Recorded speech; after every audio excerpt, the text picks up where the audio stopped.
Masjid Palembang Darussalam yang terletak di kawasan Loknga, Aceh Besar adalah sebuah masjid yang dibangun oleh rakyat Sumatera Selatan pada saat bencana alam tsunami pada tahun 2004 lalu.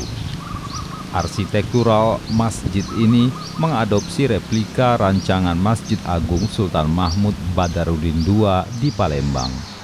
Hampir keseluruhan bentuknya sama persis, mulai dari atap limas bersusun 3 hingga sentuhan ornamen tradisional Tionghoa.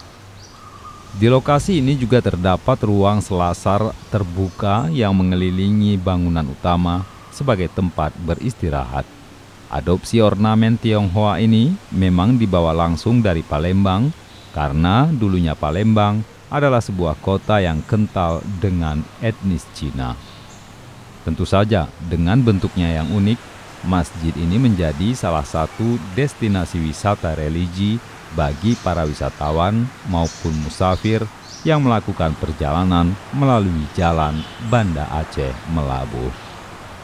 Dari Aceh Besar, Hendry, Serambion TV.